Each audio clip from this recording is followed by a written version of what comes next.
All right, so now that we've looked at a specific bridge example, we're going to go and look at just some other examples showing off the different tools of ALLPLAN.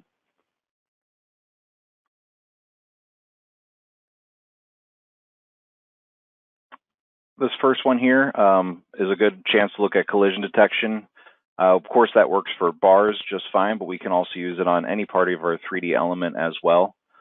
So if I do a collision check here, I can actually check my surface against my beams, make sure I have vertical clearance so that people can get under the bridge to do inspections.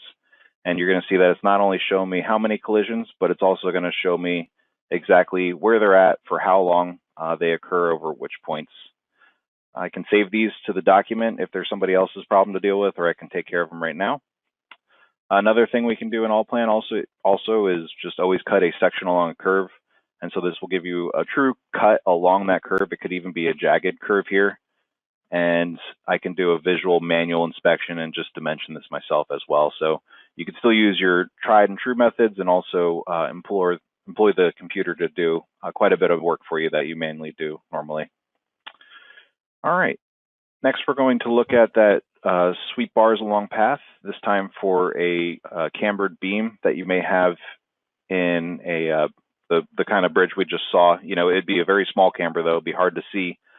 So I've exaggerated this a little bit. It's got a 2-foot camber over 100 foot here, but we can quickly see that I was easily able to select bars in my section and now place those bars, and I have the tighter spacing here at the end with the higher shear.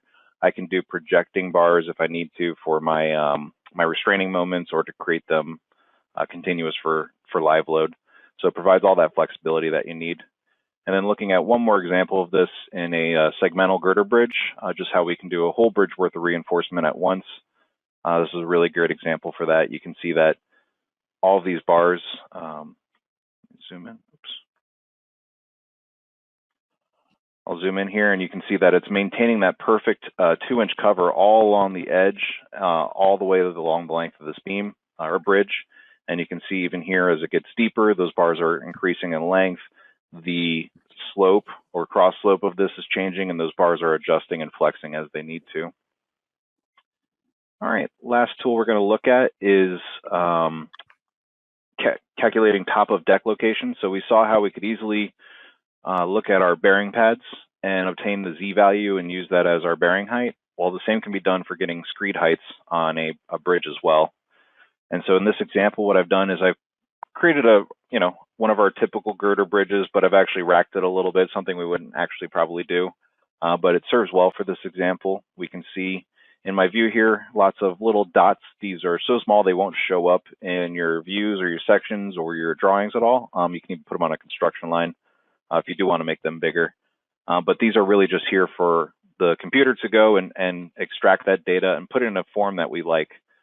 So I'm going to run one of my reports for top of deck elevation. I don't have to apply any filters because the report already knows to filter that stuff.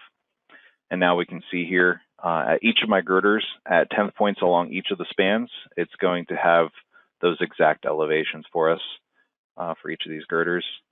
I, of course, can export this not only as a PDF, but I can also do it as an Excel spreadsheet with all of that data in there, or even a Word document, or even put it right back to ALLPLAN if I need to, like I would a schedule or something.